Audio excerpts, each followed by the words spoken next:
all executive members of the Ambazonia community in Belgium, participants from other chapters in Germany and Europe, community and civil society leaders, traditional leaders, invited guests, fellow Ambazonians. Let me thank the Director of Youth, Sports and Cultural Affairs, Dr. Bashi, for this pioneer initiative to mobilize our grassroots base in the diaspora at this strategic moment in our struggle. Let your directorate help us to continue emphasizing what unites us more than what divides us. Our similarities instead of our differences. Our identity that we were born with instead of our diverse achievements and experiences. We are all Ambazonians, and that is what matters most. None can take that away from any of us. So what unites us is bigger and better than what separates us. Let's keep our eyes on the goal and forgive and tolerate each other for the sake of Mother Ambazonia.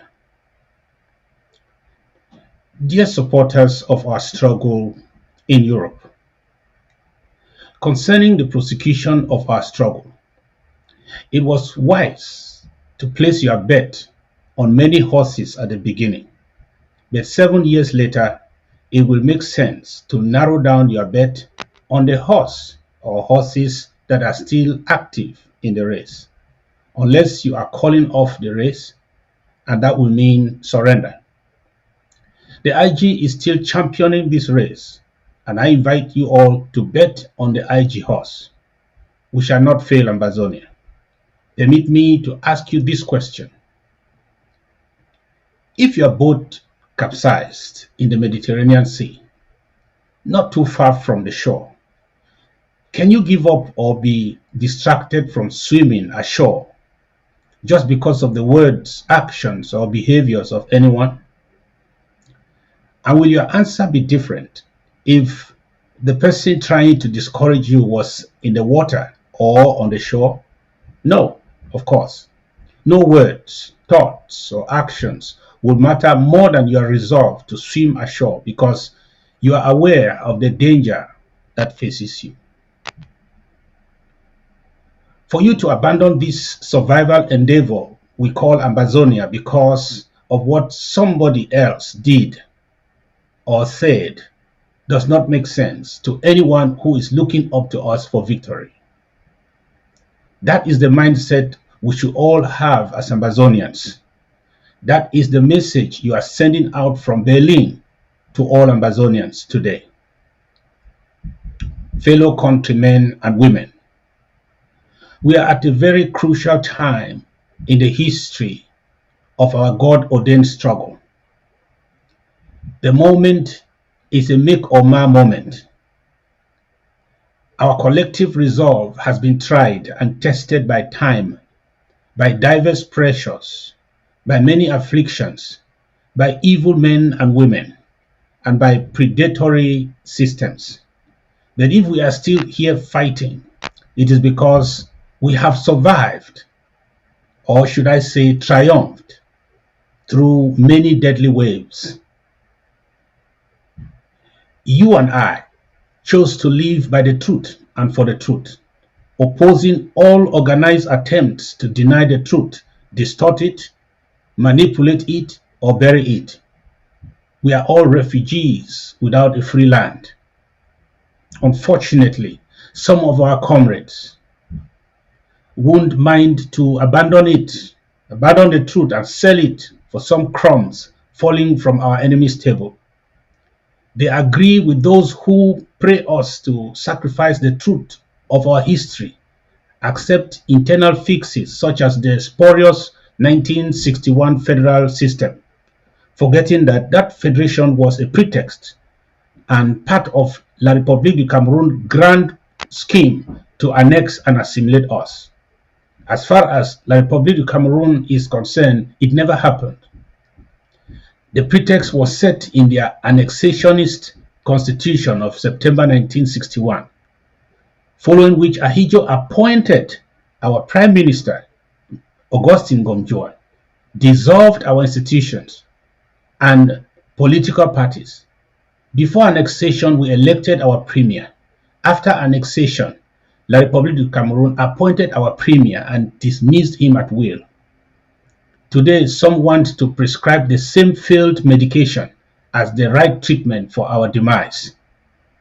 If a UN-mandated federation of two states of equal status did not guarantee our rights in the Union, is it a La République du Cameroon concocted federation that will address our fears and losses? Consider that the UN-mandated federation was, in actual fact, a quasi-confederation of two states of equal status. Why should anyone prescribe an internal Cameroonese federation to address a problem of sovereignty where an international confederation failed? Or why should special status be the right medicine where equal status failed? Why should a war against assimilation be resolved by doubling down on a forceful integration project they call decentralization? And my dear international stakeholders, why should the annexation of the southern Cameroons by La République du Cameroon be normalized by reciting Cameroon's lie that we are one and indivisible? And should a referendum be condemned for Russia annexed Donbas province, but prescribed as good for Cameroon annexed Ambazonia? What a world of double standards. It is either there is no international laws or there is international law. Why is there a warrant of arrest for Putin, but none for Paul Biya? These are healthy debates we may freely engage in as a people, our understanding of these issues notwithstanding.